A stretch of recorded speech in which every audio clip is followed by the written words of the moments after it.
Olá, boa tarde. Chegamos. Está no ar o seu jornal deste 19 de agosto de 2022, sexta-feira, e eu quero sua companhia a partir de agora. Nós vamos juntos no seu noticiário da tarde com os destaques do programa de hoje. Uma sexta-feira de congelar os ossos no sul do país. A primeira neve deste inverno em Santa Catarina caiu em São Joaquim. Na cidade, um lago congelou e a mínima hoje chegou a 3,6 graus abaixo de zero.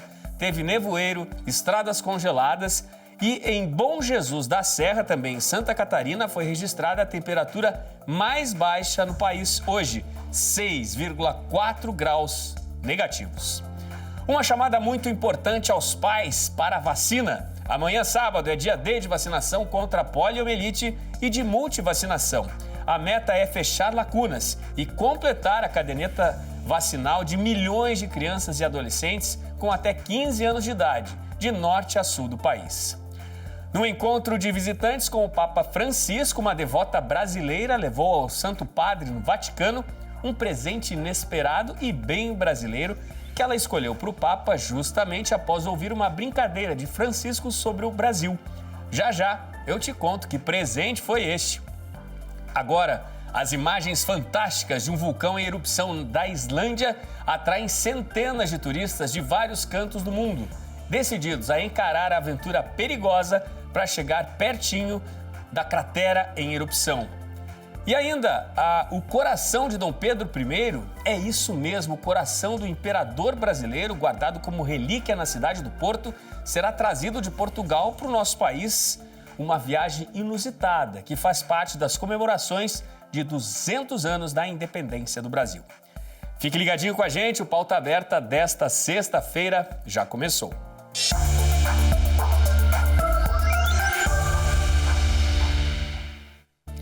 Foi uma sexta-feira gelada, principalmente no sul do país. O frio chegou forte em várias cidades. Confira. Uma intensa massa de ar frio causou quedas acentuadas das temperaturas no sul e também em grande parte do sudeste e do centro-oeste nesta sexta-feira. O Instituto Nacional de Meteorologia informou que ao menos 11 cidades registraram temperaturas abaixo de zero até às 8 horas da manhã. Cidades de Santa Catarina e também do Rio Grande do Sul. Em Bom Jardim da Serra, interior de Santa Catarina, os termômetros marcaram 6,4 graus negativos. Também em Santa Catarina, na cidade de São Joaquim, a mínima chegou a 3,6 graus abaixo de zero. Este lago da cidade, com tão baixas temperaturas, ficou congelado. Ontem à noite, na cidade, foi registrada a primeira neve desse inverno no estado. Frio de assustar, de bater o queixo mesmo, tanto que a prefeitura decidiu cancelar hoje as aulas nas escolas municipais em São Joaquim. Em Urupema, na Serra Catarinense, tudo também ficou branquinho. E um fenômeno muito raro foi registrado por lá, o cincelo, quando em meio ao nevoeiro e com temperaturas abaixo de 2 graus negativos, gotículas de água, ao tocar as superfícies, acabam formando pequenos cristais de gelo, mais finos que aqueles que surgem durante as geadas, essas que são muito mais frequentes em dias gelados no sul do país. No estado do Paraná, a temperatura mais baixa foi registrada na cidade de Palmas, no sul do estado, 2,5 graus abaixo de zero. Em Pinhão, foi 0,5 abaixo de zero. Em Guarapuava, as temperaturas também despencaram ao negativo, 0,3 abaixo de zero. Em Campo Grande, no centro-oeste do país, o dia amanheceu com 7 graus apenas. E o frio deve continuar intenso no fim de semana. Para Curitiba, a mínima prevista é de apenas 1 grau amanhã. Em Porto Alegre, a mais baixa prevista é para o sábado, de 6 graus. E em Florianópolis, 9 graus. A onda gelada também deve derrubar as temperaturas no sudeste. Para São Paulo, a mínima prevista deve chegar a 8 graus, 12 graus no Rio de Janeiro e 10 graus em Belo Horizonte. Todos com casacos a postos, prontinhos, porque vem muito frio ainda, principalmente no sul e sudeste, neste fim de semana. Vai ser difícil, essa sexta-feira tá gelada e vai continuar assim nos próximos dias. Amanhã, 20 de agosto, é o dia D de vacinação contra a poliomielite e de multivacinação para a atualização da caderneta das crianças e adolescentes. A campanha foi aberta pelo Ministério da Saúde no dia 8 deste mês e vai até 9 de setembro em todo o país.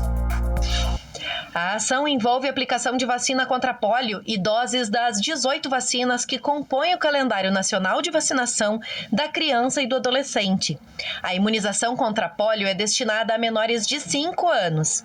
Para a atualização das vacinas de rotina, multivacinação, o público-alvo inclui menores de 15 anos. A mobilização nacional ocorre neste sábado, mas estados e municípios têm autonomia para definir datas adicionais. O objetivo é alcançar cobertura vacinal igual ou maior que 95% para pólio na faixa etária de 1 a menos de 5 anos, além de reduzir o número de não vacinados entre crianças e adolescentes menores de 15 anos.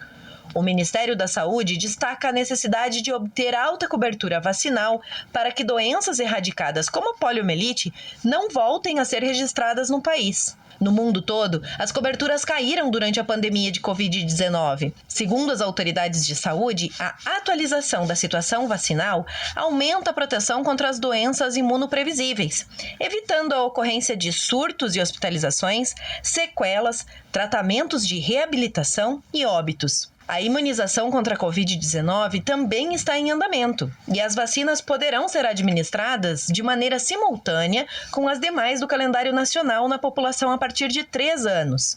Também não há necessidade de aguardar intervalo mínimo entre a vacina contra a Covid-19 e outras da campanha.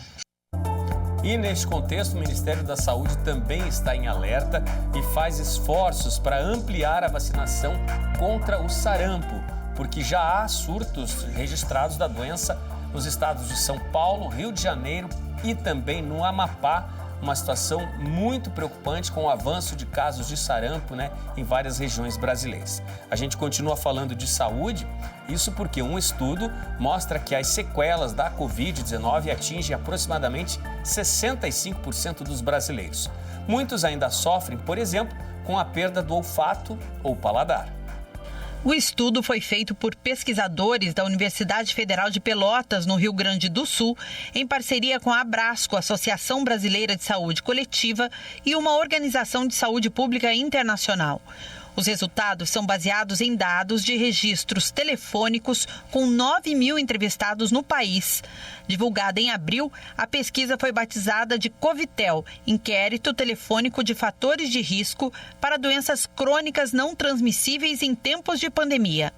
As pessoas relataram que ainda sofrem com perda de olfato ou paladar, 30,4%, problemas musculares, 25,5%, fadiga ou cansaço, 23,6%, perda de memória, 21,1%, perda de cabelo, 19,3%, falta de ar, 18,6% e sono irregular, 14,5%.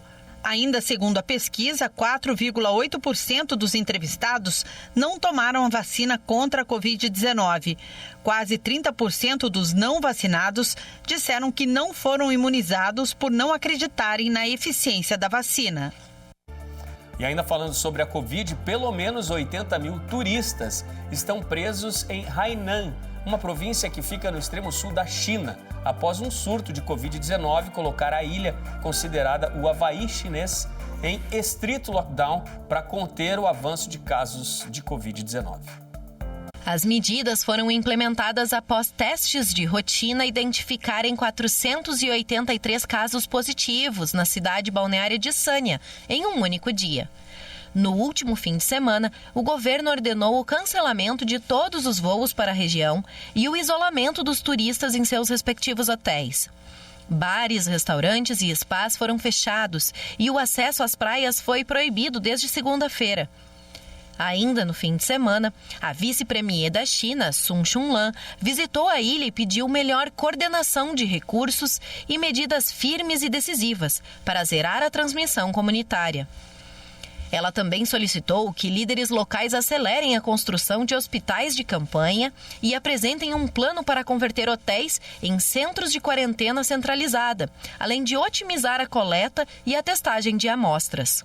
Boa parte das dezenas de resorts e hotéis de luxo está ocupada por turistas que aproveitam o verão em um dos destinos de férias mais populares do país. A ilha não possui hospitais à altura de metrópoles como Pequim e Xangai, o que dificulta o tratamento de pessoas doentes. Na quarta-feira, autoridades sanitárias disseram que turistas só poderão deixar a ilha após apresentarem resultado negativo em testes de Covid por 5 vezes consecutivas em uma semana. Hotéis anunciaram descontos de 50% nas diárias adicionais de quem ficou preso por lá.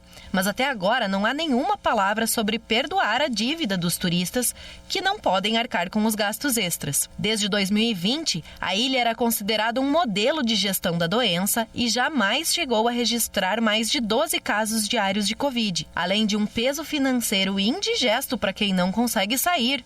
O surto atual também será um duro golpe ao setor turístico local, que nunca se recuperou totalmente da pandemia e que, com a diminuição de visitantes estrangeiros, tentava se reerguer com o público doméstico. É difícil, preocupante e alarmante, né? Mais essa informação aí de um novo surto registrado na China, uma região turística aí, né? De muitas visitações, mais uma dos centenas de surtos que aconteceram na China.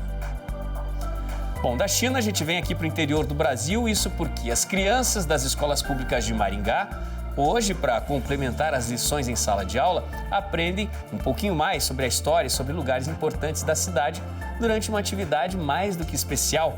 E você agora pode embarcar com essas crianças num passeio de ônibus, divertido, repleto de informação, belas paisagens e com dicas importantíssimas sobre sustentabilidade. Olha só. Sejam bem-vindos. Os senhores estão a bordo do City Tour de Maringá. Passageiros a bordo, todos prontos para uma viagem com destino a pontos estratégicos da cidade. Essa é uma das mais de 100 turmas do 3º ano do ensino fundamental da Rede Pública de Maringá, município do Noroeste do Paraná. A proposta desse passeio didático é apresentar os locais que ajudam a contar a história da cidade. Eles visitam esses pontos turísticos, conhecendo o passado, para fazer uma releitura, uma construção do que eles podem fazer. Isso pode trazer uma diferença para o nosso futuro, para a construção do conhecimento dessas crianças, do engajamento dela com a nossa cidade. E também um convite ao exercício da sustentabilidade. Ponto central é perceber o que é sustentabilidade, é entender qual é a interferência do homem enquanto elemento da natureza. A jardineira leva os estudantes a lugares que eles não conheciam ou que, se conheciam, não sabiam o contexto histórico, como a Catedral Metropolitana, cartão postal da cidade e maior monumento religioso da América Latina, entre outras igrejas, grutas, painel artístico, templo budista, teatros, parques, bosques e praças.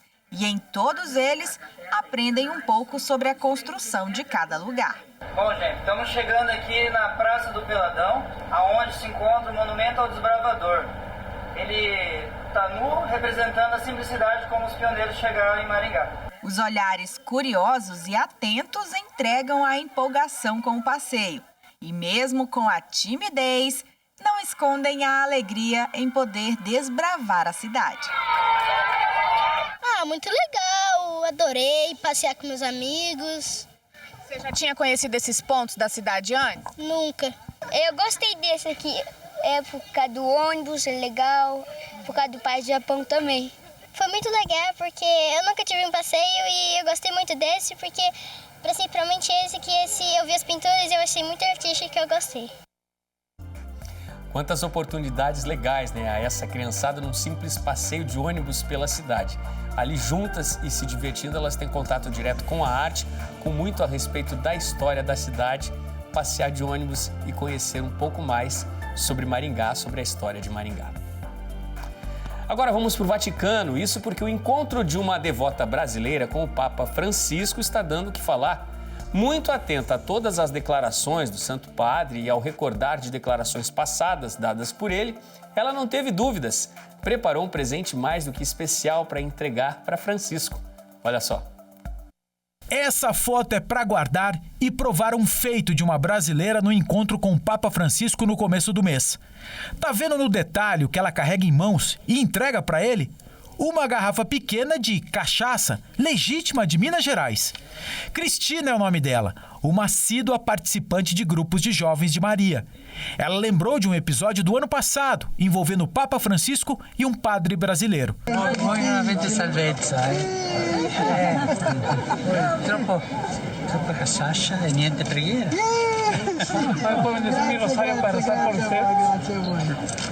O padre cumprimentou o Papa e pediu bênçãos. O Papa, brincalhão, respondeu: brasileiros não têm salvação, é muita cachaça e pouca oração. Cristina sabia que a caravana dela teria possibilidade de encontrar o Papa. Mas enquanto os amigos preparavam imagens sacras e rosários de presente, ela decidiu levar a garrafinha de cachaça para lembrar do episódio do ano passado. Segundo ela, o Papa riu da brincadeira e disse: muito obrigado e que Deus abençoe você e o Brasil. Ah, o detalhe, hein? O rótulo da garrafa foi feito especialmente para o Papa com o nome da pinga criado para ele. Muita oração e pouca cachaça.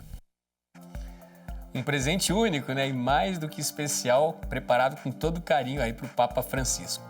Vamos para o intervalo, gente. A seguir você vai ver que está tudo pronto para a reinauguração do Museu do Ipiranga em São Paulo. Uma parte das comemorações dos 200 anos de independência do Brasil. Não sai daí que eu estou te esperando.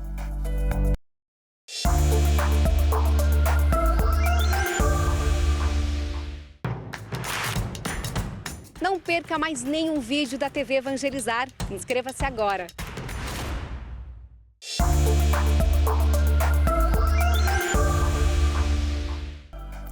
O Pauta Aberta está de volta para esse segundo bloco. São 4h41 da tarde agora. Estamos ao vivo para todo o país.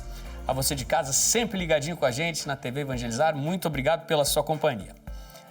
Vamos de notícias internacionais agora. A pior seca da Europa em anos levou o rio Danúbio, no ponto em que atravessa a Sérvia, na Europa Oriental, a um dos níveis mais baixos, isso em quase 100 anos. Com isso, uma imagem surpreendente ganhou destaque, a de dezenas de carcaças de navios de guerra nos tempos da Alemanha nazista. Esses navios foram afundados durante a Segunda Guerra Mundial, perto da cidade portuária de Pravoru, na Sérvia. Os navios fazem parte de uma frota do Mar Negro, das tropas nazistas em 1944, e afundaram ao recuar de um ataque das forças soviéticas. A intensa seca deste ano expôs mais de 20 cascos em um trecho do Danúbio, no leste da Sérvia, muitos dos quais ainda contêm toneladas de munição e explosivos e representam um perigo para o transporte marítimo. Espalhados pelo leito do rio, alguns dos navios ainda possuem torres, pontos de comando, mastros quebrados e cascos retorcidos, enquanto outros estão em sua maioria submersos sobre bancos de areia. Em março, o governo sérvio propôs o resgate dos navios e a remoção de munições e explosivo. O custo da operação foi estimado em 29 milhões de euros, aproximadamente 150 milhões de reais. Relíquias, né, da história, tempos da Segunda Guerra Mundial, que ressurgem agora na Europa Oriental, na Sérvia, né, no rio Danúbio, por causa desta seca que atinge a Europa. E um palco natural se ergue nas montanhas da Islândia para um público de corajosos disposto a atravessar 90 minutos de uma tortuosa trilha. A erupção do monte Fagradalsfjall se tornou alvo de turistas que procuram uma aventura inesquecível e um pouquinho perigosa, hein? A erupção no Monte Fagradalsfjall, na Islândia, atrai cada vez mais curiosos fascinados com o espetáculo da natureza. O fenômeno, que começou no início de agosto, está localizado a cerca de 40 quilômetros de Reykjavik, a capital do país, e fica em uma área de difícil acesso. Os turistas precisam passar por uma trilha de cerca de 90 minutos para chegar ao local. Começamos do estacionamento, fizemos uma subida em toda a trilha. Vimos lava antiga de um ano atrás que está toda preta, então já te coloca no clima. Depois tem um campo de pedras que é muito difícil de passar. Então chegamos, estávamos no cume, escalamos e a primeira coisa que vimos era uma lava muito laranja, fluorescente, que realmente chamava atenção. É muito emocionante ver uma erupção diretamente assim, é realmente fantástico. Você pode realmente ver toda a força da natureza aqui, é um espetáculo que nunca tivemos a oportunidade de ver. É diferente de trilhas com paisagens bonitas, é algo que provavelmente só vamos ver uma vez na vida, então vamos lembrar disso por algum tempo. A Islândia possui atualmente 32 sistemas vulcânicos considerados ativos, o que representa o maior número do continente europeu. A lava no Monte Fagradalsfjall se ergue em uma rachadura de 360 metros de comprimento, com jatos de lava que chegam a 15 metros de altura. O fluxo de lava nas primeiras horas de cada erupção foi calculado em 32 metros cúbicos por segundo, valor de 4 a 5 vezes maior do que a erupção no início de 2021. Impressionante, né? Observar a força da natureza nas imagens aí deste vulcão em erupção no norte da Europa, né? Na Islândia. E agora eu quero falar de um desafio para a ciência. Exatamente, estudiosos querem trazer de volta à vida uma espécie já considerada extinta.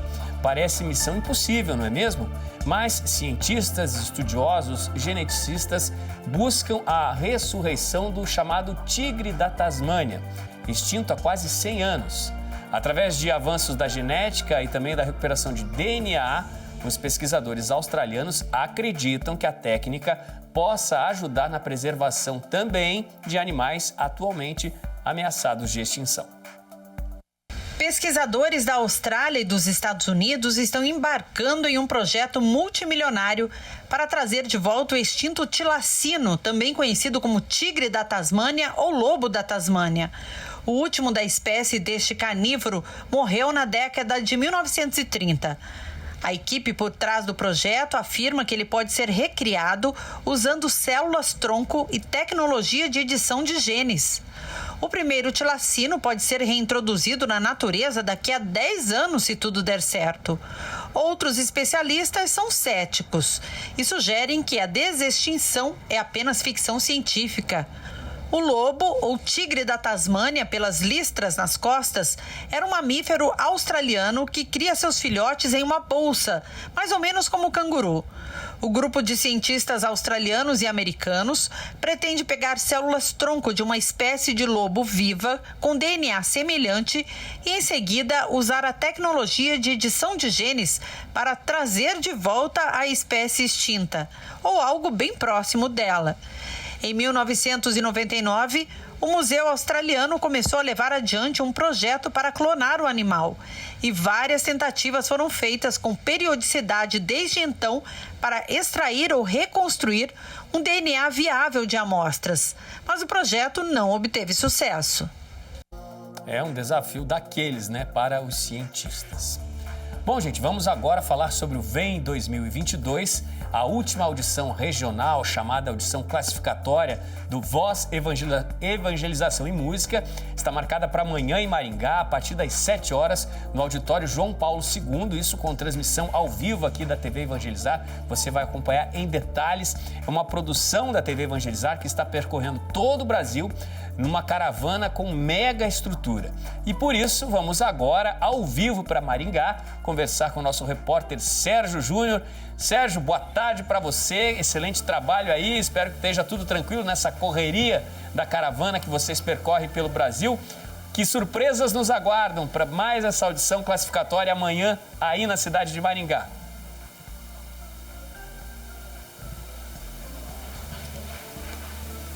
Estamos na correria, Odilon. Muito boa tarde para você e a todos que nos acompanham. Falta pouco, é amanhã a última audição regional, agora com os 15 representantes do Sudeste e também do Sul. E ao meu lado eu estou com uma das juradas de amanhã, a Denise Pimentel, que é fonoaudióloga, trabalha com grandes nomes da música católica. Denise, muito boa tarde para você. Eu queria que você falasse um pouquinho pra gente sobre essa mistura de sotaques entre os candidatos.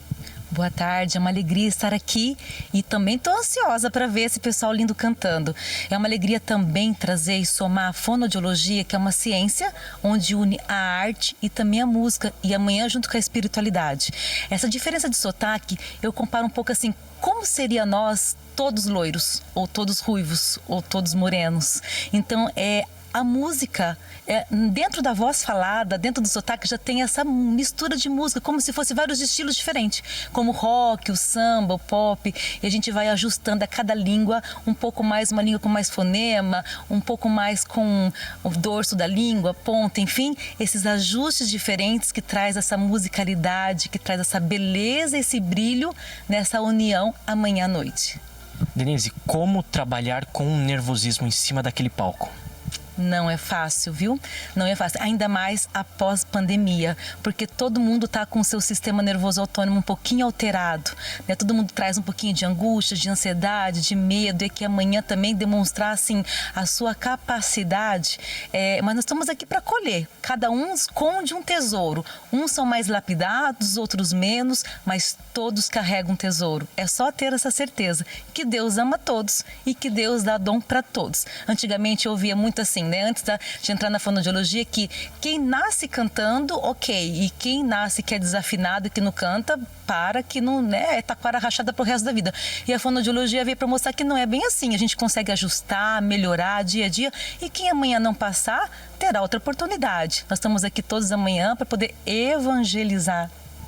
Exatamente, Denise, muito obrigado pela sua participação. Gente, agora a equipe da Evangelizar está montando o auditório, acertando os últimos detalhes para amanhã, o grande dia, a última audição regional.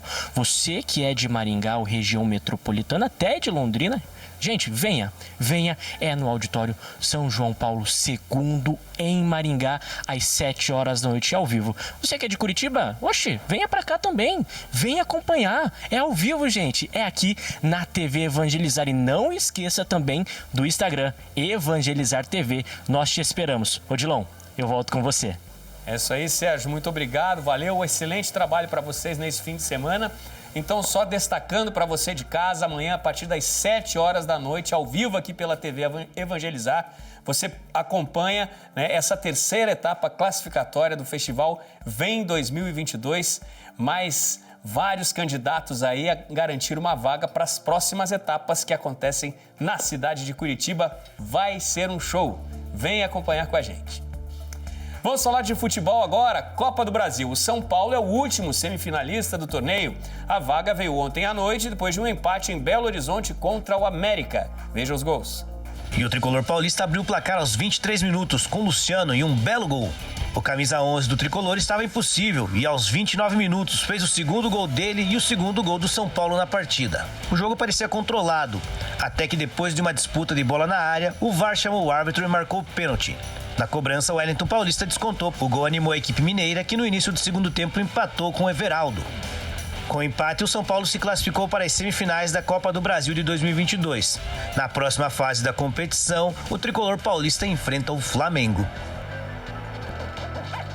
Bom, e hoje de manhã, na sede da CBF, aconteceu o sorteio que definiu os mandos de jogos, né? Também as datas, para confirmar as datas, aí você confere na tela que a gente vai colocar agora para você. Olha só, na próxima quarta-feira já tem jogo decisivo, São Paulo e Flamengo. Quarta-feira, dia 24 de agosto, São Paulo e Flamengo jogam no Morumbi, Fluminense e Corinthians jogam no estádio do Maracanã.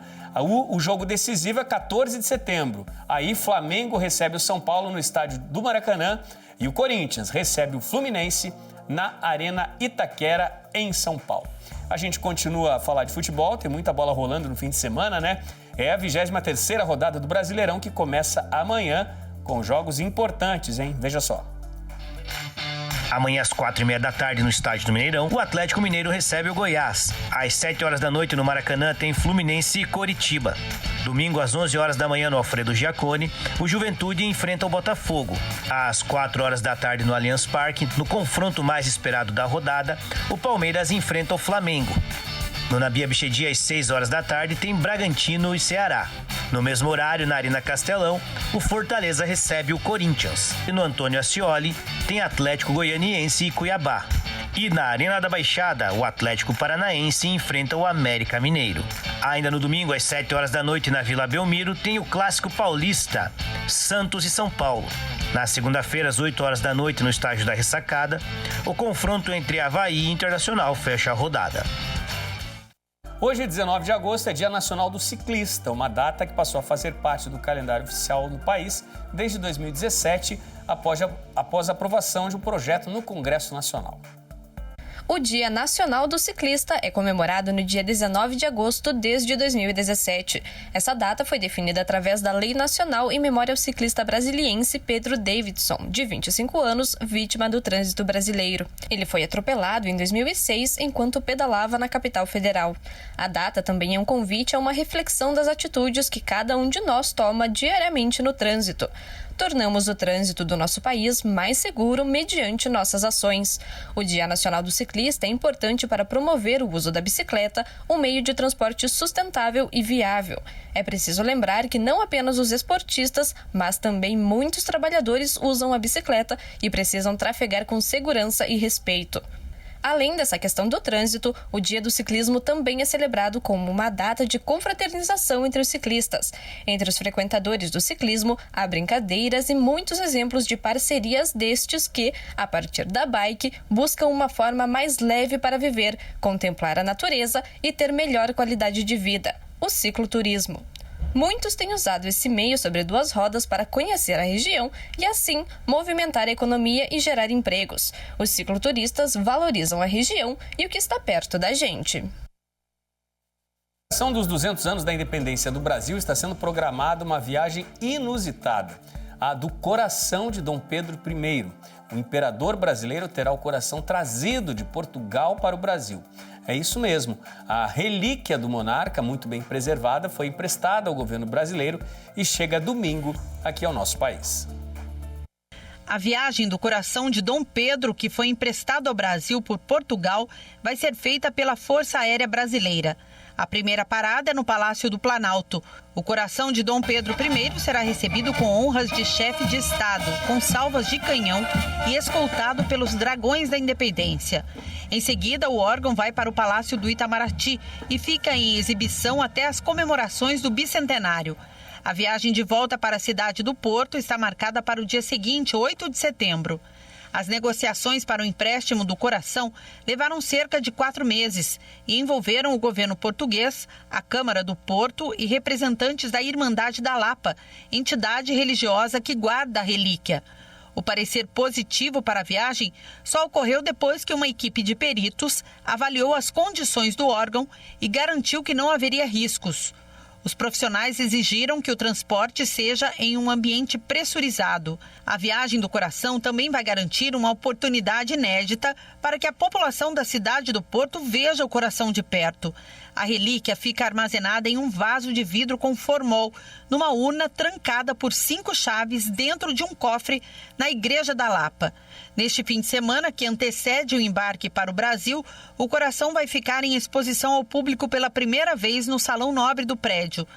Vai haver ainda um esquema de segurança para evitar aglomerações próximas da vitrine e presença permanente de policiais. Quando o coração chegar de volta ao Porto, no dia 9 de setembro, vai haver mais um final de semana de exposição e uma cerimônia de encerramento para guardar novamente a relíquia no cofre. Incrível! E também para a celebração dos 200 anos da independência do Brasil, um outro presente está prontinho para ser entregue novamente à população. É o Museu do Ipiranga, em São Paulo, restaurado, modernizado, que será reaberto.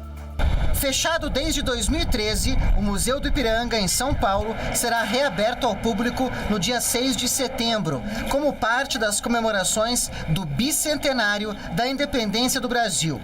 Nessa quinta-feira, o ministro do Turismo fez uma visita técnica às obras de restauração e modernização do acervo, que contaram com recursos do governo federal via Lei de Incentivo à Cultura. Foi através da Lei Rouanet, que foi liberado para captar 183 milhões de reais.